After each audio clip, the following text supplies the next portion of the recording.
Well, hello. Welcome to Jules Says. I'm Julie, Jules' grandmother. I would like to thank the young lady who emailed me about her own issues with anxiety. She was responding to my January 19th podcast, in which I had a lovely chat with my friend Joanne about her journey navigating anxiety. It took her about 6 months to get into a psychiatrist. By her, I mean the young woman who wrote, not Joanne. She was also diagnosed with adult inattentive ADHD and bipolar type 2, which is different from what we think of as bipolar. The lows are the anxieties and the depressive episodes, and the highs aren't really highs. It just means that you feel kind of normal or you're getting by. I'm happy to know that there are professionals who can help. So if you're struggling, hang in there, keep trying, don't give up. I doubt that anyone who listens to me is not aware that Catherine Ryan is my daughter. And hopefully you're also listening to her podcast, Telling Everybody Everything, which is infinitely more entertaining and clever than anything I could have to say. Last week, in the episode titled Sick, she talked about how difficult it was to get to the root cause of certain symptoms such as eczema and what she's going through these days with Fred. I can tell you that working in IT, root cause analysis is one of the fundamental areas that we have to be trained in, that we have to get very good at. I realize that computers are a lot less complex than the human body and certainly the human brain. But it seems to me that a lot of doctors are not necessarily good diagnosticians. I don't know if it's something that's lacking in their training or what it is, but I've certainly seen my share of being ignored, misdiagnoses. And again, I understand it's complex, and I am not a physician, nor am I medically trained. I was very good at root cause analysis in my IT career, but that is a different area altogether. Even though computers are completely different from the human body, the concepts of root cause analysis surely should apply. You look at a set of symptoms, you try to document the symptoms as clearly as possible. A lot of people will just say, oh, it's broken. That doesn't help. You have to control for variables. I've worked with people in IT who aren't great at diagnosing the root cause of a problem. They will spend a lot of time patching symptoms. They will read an error message and not really think about what that message is telling them. They will very often guess. So many times I've heard people say, well, my guess is, and it's fine. I think a guess is very different from a hypothesis based on the symptoms being presented. In the case of a computer, the symptoms could be complete failure, unexpected results, or hopefully you get error messages, or the program is shite and proper error messaging and error reporting was never developed. The other thing I've heard people say is, well, the problem is random. However, I contend that any issue that appears to be random only appears that way because you have not identified the root cause. And sometimes the root cause is very difficult to identify. You have to be able to often replicate the problem, assess what variables could potentially be causing the problem, and then you have to go through trying to prove yourself wrong.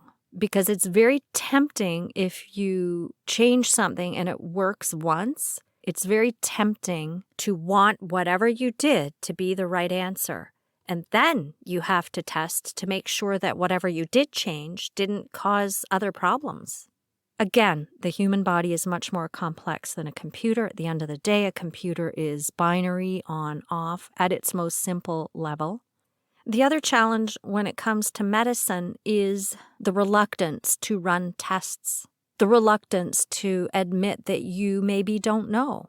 And a lot of illnesses definitely can present with very similar symptoms, such as a lot of autoimmune illnesses. My youngest daughter, Catherine's youngest sister, Kerrie, was diagnosed with celiac disease at age 11 months. Now, that sounds not too bad because there are people who have celiac disease who are diagnosed much later in life. Maybe that celiac disease didn't get triggered until later in life. However, Kerrie was progressively getting more and more ill for, I would say, about 3 months before she was diagnosed. At around 8 months, I started giving her things like teething biscuits. Maybe sometimes she'd get a toast crust. She might get a soup that had some noodles in it. I was never a big bread eater. We certainly didn't eat a lot of processed food at home. But I did feed my children bread occasionally after Dorothy told me I had to. Dorothy's my mother. When Catherine was maybe a year old, maybe a year and a half old, I was talking to my mom about something to do with what she was eating. And my mom said, "Well, Julie, do you give her bread?" And I said, "No, I don't give her bread. People don't need bread." "Oh, for Christ's sake, Julie, give her some bread." So I gave her some bread. And then a few days later, my mom said, "Is she eating the bread?" And I went, "No, she doesn't like it." "Well, are you putting butter on it?" And I'm like, "Ew, gross, butter on bread? No, I'm not, Mom." "Oh, for Christ's sake, Julie, put some butter on the bread. She's a baby. You can't have that baby on your diet." Anyway, by the time we got to Kerrie, I was sometimes giving the children bread or toast, even though they didn't really love it. And Kerrie's symptoms would come and go. She might have a day where she was a bit under the weather. However, it escalated to the point where she would be screaming in pain. And I would sometimes take her to the hospital in the middle of the night because she would be absolutely inconsolable. And I was convinced that she had an ear infection or something. And they would check her out. They would check her ears, no ear infection. And then the condescension. "Is this your first baby?" "No, it's not my first baby. It's my third baby." It was getting a little frustrating. And then, of course, she started having ridiculously frequent and loose stools, but not all the time. It would come and go. If you've ever had those symptoms, there's a very specific odor. Sorry if I'm grossing you out, but it's a baby. It's baby poo. It's fine. This would happen in her sleep. She would very often vomit in her sleep, and I became very sensitive to hearing her. We didn't have the baby monitor technology that we have today, but even I never slept particularly deeply because I would jump up like a shot and run into her if I thought I heard her throw up, because she was throwing up in her sleep, which could be extremely dangerous if she was sleeping on her back. Many, many, many nights I would have to completely change her and bathe her and undress and redress her bed through the night. Her babysitter, Val, would sometimes say, "I don't know, Julie, what's wrong. She's just tired and she doesn't really want to play, and I had to carry her around all day." Kerrie had thrush at one point. And the pediatrician would say, "Thrush? How could a big, fat, healthy baby like this be getting thrush? It didn't make sense." Well, again, there was a symptom. Let's not look for the cause. He prescribed medication to resolve the thrush, but that was putting out the smoke without looking for the root cause. Then in August 1989, it suddenly got worse quickly. And I took her to the hospital because her doctor was on holidays, and that's where the on-call pediatrician would have been. There was this one pediatrician. He wasn't my children's. When he was on call, he would sometimes say, "I love being on call because I get to see all the beautiful young mothers."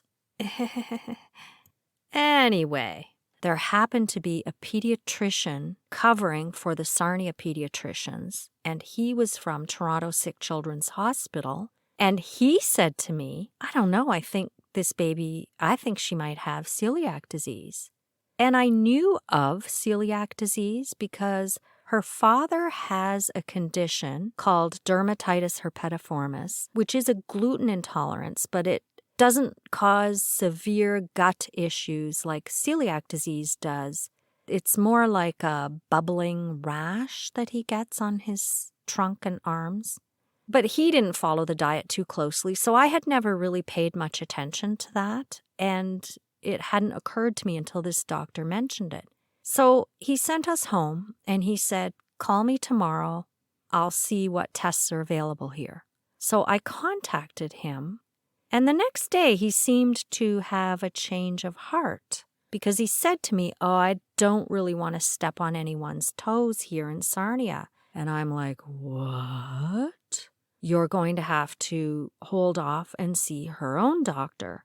So he wasn't back until the next day. So I took time off work and stayed home with her because she really at this point was throwing up constantly, diarrhea up to her neck, and just limp with fatigue and weakness. So the next day I called her doctor and they said, "Oh, we're not seeing patients yet. He just got back from vacation." I just said, "Listen, this child has been getting worse for 3 months now, and I need a diagnosis. If you cannot see her today, I am putting her in the car. We are going to London. By London, I mean London, Ontario. And I will harass every doctor I can find in London until someone will see her." So he agreed to see her. And then he admitted her to Sarnia General, and they did a few different tests. One of them was for cystic fibrosis, which, of course, scared the crap out of me. That is not a diagnosis that you want. I don't even know if it made sense to test her for cystic fibrosis. They may have just done it to run whatever tests they had available. I have worked with people in the information technology industry who sometimes I feel like they just throw darts at a root cause dartboard. I hope the doctors don't do that. We were at Sarnia General for 3 days, and I was informed that there was no way to test her for celiac disease there because they had to do a small bowel biopsy, and they were not equipped to do this for a baby. She was 11 months old. So the decision was we would go to the gastroenterological pediatrician in London. That person also happened to be on vacation, so Toronto Sick Children's it was. Kerrie and I went to Toronto. I did not want to be in a car for a 3-hour drive with a baby who was constantly throwing up and pooping up to her eyeballs, so I took a flight to Toronto. By the time I got to Toronto, I was absolutely covered in baby poo.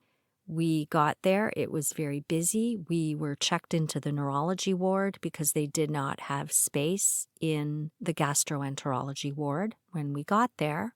But I think within a day or two, we got to the right place. We were there for, I think, about 2 weeks. You know, the exact timing is a bit shaky for me now. And another fun aside about that stint, I had been working late every night remotely, and remote work was not what it is today. The technology was rudimentary. I think I had either a 1200 baud or a 2400 baud modem. If you're young, you may not have any idea what that is, but you would connect to your telephone line and you would have to more or less dial in with the software. And I had worked every night at home to try and get caught up on some project. And there were problems at work. The nurses would track me down and give me messages. I'd have to go to a payphone to call work due to problems from the hospital. My boss at the time was the only other person who knew how to cover. I was responsible for mainframe communication software at the time. When there were problems, he had supported that prior to becoming a manager, so he could have, I'm sure, stepped in. However, when I got on the phone to help people, I asked them, "Did you try calling the boss?" And the response was, "Yeah, he told us we needed to track you down." So that made that time additionally fun. Finally, she got her small bowel biopsy. The diagnosis was confirmed as celiac disease. They kept Kerrie for 3 days after her diagnosis to make sure that she responded to the gluten-free diet. While I was in the hospital, I've complained before about the government cutting back on medical support. This was 1989. There were staffing shortages then. Kerrie was in a ward with 3 other babies. If the parent or caregiver was not there to look after your baby, the nurses only had time to give meds, check the chart, update the chart, and feed the baby if they had to. I did go to my sister's after Kerrie was asleep so that I could sleep and also handle work calls from the night shift. Thank God I had that option. But during the day and evening while I was there was one baby in Kerrie's room. He was 2 weeks old. His name was Jake. I have no idea what was wrong with him. I do know his parents did not live locally, and I believe they had other children. And they probably couldn't get the time off. Maybe they didn't have paid vacation like I did. I was able to take my vacation days to look after my baby. But maybe these people didn't have that benefit. And I used to walk Kerrie around that hospital and also carry baby Jake around. I wasn't allowed to feed him or anything like that. The nurses did that. But they were so short-staffed that if there was no one there, the baby was on his own. And how can you sit there and watch a 2-week-old baby cry and cry? There's no one there to hold him or anything. So I often think about him and wonder what happened to him. But anyway, we got the diagnosis of celiac disease, which I was thrilled with. There were babies in there with liver diseases, all kinds of things. So you can imagine how thrilled I was with a diagnosis that could be resolved with a gluten-free diet. Back then, gluten-free products were not widely and readily available. When I got home with Kerrie, I had to experiment with gluten-free flours. I discovered that the gluten is what not only allows something to rise and makes a dough stretchy or hold together. If you have a gluten-free flour, your products will just fall apart in crumbs, and I learned that the hard way. I was able to buy Xanthan Gum from a wholesaler. I had to buy something like 2 kilos of it. You only need small amounts in a recipe to hold things together. I landed on a flour mixture that was 4 parts rice flour, 3 parts potato starch, not flour, it's too thick and dense, and 1 part tapioca or arrowroot flour, which is very, very fine and velvety. And mixing these 3 flours in that ratio really improved the flavor and texture. I use about 1 teaspoon of xanthan gum for every cup of gluten-free flour in any recipe. Guar gum works too. I learned to find recipes that didn't really rely on the flour so much for their structure. So angel food cake relies on the whipped egg whites for most of its structure. So that works very well, assuming you can eat eggs. Buttermilk, anything that uses buttermilk will give it a little more lightness. Gluten-free baked goods tend to be a little more dense than you would want them to be. I never found a yeast-based bread that worked very well, but we weren't big bread eaters, so that really wasn't a huge loss for us. And what I didn't know at the time was that celiac disease is an autoimmune disorder. I did not know that until very recently. Kerrie thrived once gluten was eliminated from her diet. A lot of people think a gluten intolerance is bullshit, and that may be true in many cases, but the effect of eliminating gluten for Kerrie was profound. After the fact, after I got her diagnosis, I realized that she had been getting better and worse over those months because she didn't always eat food with gluten in it. Dairy sensitivity often goes hand in hand with the gluten sensitivity. I don't know why, I was just told that. And even though Abe's vegan and I rarely eat anything dairy-based, it is easier to produce a gluten-free baked product without also having to worry about not including eggs or dairy. It just does make it a little bit easier. Or you can just buy stuff, because now you can. Or you just stick to fruits, vegetables, meat, fish. None of that has gluten in it. I joined the local chapter of the Celiac Association to learn as much as I could. I was president of the local chapter for a while, but there was this older lady who was the president before me, and she clearly just didn't want to give it up. She would be on the phone to me constantly. You should do this, and you should do that. And rah, rah, rah, rah. I'm like, oh, Helen, you clearly want to be the president. Just take it back. I have a full-time job and 3 young kids, and I have to make everything from scratch now. I really don't need this additional responsibility. But anyway, one of the things that I was a stickler about was not making any exceptions on her diet. I saw that poor child waste away so quickly. By the time she was 11 months old, she was back down to her 4-month weight. Her arms hung like old lady turkey arms. Her butt hung like old man butt. If you've seen that old man butt of the old Sex and the City episode, that was my baby's butt. She had a hugely distended abdomen. Her hair lost its shine and kind of turned a coppery shade that wasn't really her natural shade. She had dark circles under her eyes. A baby needs fat in her diet, particularly for brain development. A severe, and I think there are varying degrees of severity with celiac disease, as with a lot of autoimmune disorders, but a case as severe as Kerrie's was rendering her physically incapable of absorbing fat or nutrients. She was starving to death even though she was eating. It's a terrifying thing. So I was not about to let her make exceptions. There were some parents of young children who used to say, oh, well, it's a birthday party. Oh, well, everyone else is having a cookie. Nope, not me. Nope. Those girls were taught from day one, and Catherine is 5 years older than Kerrie. Catherine knew what Kerrie was. We used to say allergic, even though it's not really an allergy. That's a very easy term that people understand. Catherine would be asked to read labels. So if they were with their father, he might say, Catherine, is Kerrie allergic to this? And Catherine would, at age 6, read the label and be able to say, oh, no, Dad, there's hydrolyzed plant protein. You can't take a chance because you don't know if the plant is a plant with gluten or not, if it doesn't specify the plant. And she was only 6 when Kerrie was diagnosed, but she had to learn how to read labels. Kerrie had to learn herself. When Kerrie went to day camp one summer before she turned 4, I filled out all the forms. So is your child allergic to this, that, or the other thing? I did that. But of course, I don't necessarily trust it. Most of these day camps are run by teens.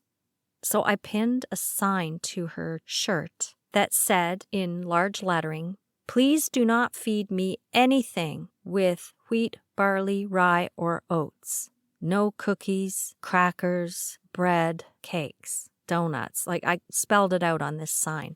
The first day I picked her up from the camp, the sign was gone. Fair enough. The sign covered her entire abdomen. And I said to her, your sign is gone. They took it off. And I said, oh. The camp included a snack. You packed a lunch for your child, but I think they included a snack. I packed snacks for Kerrie too because I knew she couldn't probably eat what they were providing. So I said, did they offer you a snack? And she said, yes, they did. They offered me cookies. Oh, and what did you say? She said, I told them I'm not allowed to eat any cookies unless my mother made them. Good for you, Kerrie. Well done. She was still 3 years old, and she was able to look at them and say, no thank you, to a cookie. She knew, because she had been taught, and small children are not stupid, she knew that she could not eat those cookies. Now, my children felt quite deprived because we didn't get store-bought cookies or fast food or pizza in the house because we had to make everything from scratch and we had to make real food. I used to make gluten-free pizzas and just wrap them up and freeze them so that I could send them with Kerrie to school when she was older so that she had something on pizza day. I used to make gluten-free cakes. I like to make a 3 or 4 layer cake because then it seems more special. So I made these gluten-free cakes, cut them into individual slices, and froze them. So she had a piece of cake if she went to a birthday party or something. And she was very good at sticking to her diet. So if you think about it, it took 3 months for her to be diagnosed. I was told on multiple occasions that I was overreacting, that I was an overprotective mom. I don't know what would have happened if that doctor from Sick Children's had not shown up. I don't know if they would have continued shoving me off. Maybe I would have eventually made the connection by an elimination diet, but I had actually tried that, and the symptoms do not show up immediately. Later on, Kerrie started getting migraine headaches in junior kindergarten. By the time she was in the first grade, she would get them somewhat regularly to the point where she'd be throwing up. By the time she was in high school, she was getting migraine headaches quite routinely and throwing up on average, maybe 3 times a week. This became her norm. And I pushed and pushed and pushed. What is wrong? What is the cause of this? To this day, I don't know what the cause of it is. I'm sure she doesn't know what the cause of it is. She still went to the pediatrician until she finished high school anyway. But one of the things the doctor used to say is, well, one of 2 things will happen. Either she'll get worse or she'll get better. And I insisted on having tests run because I don't think it's normal for a young child to be getting chronic migraines. And I didn't know if it was a brain tumor. I had no idea what it was, but he certainly didn't know either. And it was sort of like, I wonder what this is, with no tests being run. Because I was so insistent, he eventually did send her for a CAT scan. And then I insisted on an MRI because I happen to work with a woman whose husband has recurring benign brain tumors. And her point was an MRI can detect something as tiny as a grain of sand. If there's any anomaly, it will be detectable with an MRI. So I really pushed and insisted.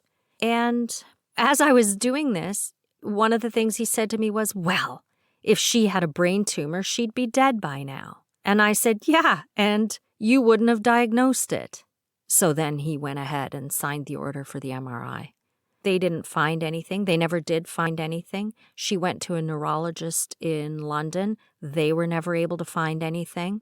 And when someone you love or you yourself are suffering, if a doctor will not look for a root cause or cannot find a root cause, why is the medical community surprised that we turn to Dr. Google? We very often do need to advocate for ourselves. Now, I didn't have Dr. Google in 1989, and I'm not recommending that you turn to Google for your diagnoses. But all physicians are not necessarily good diagnosticians, and it's really hard sometimes to advocate for yourself. Medical science has come a long way, but they do not have all the answers. Researchers are continually learning. Presumably, doctors and other medical professionals are continually learning. But sadly, I think 2 things about medical research are still true. 1, most research funding is profit-based, and this misses a lot. No one cared about mRNA until COVID gave them a reason to use it to generate huge profits.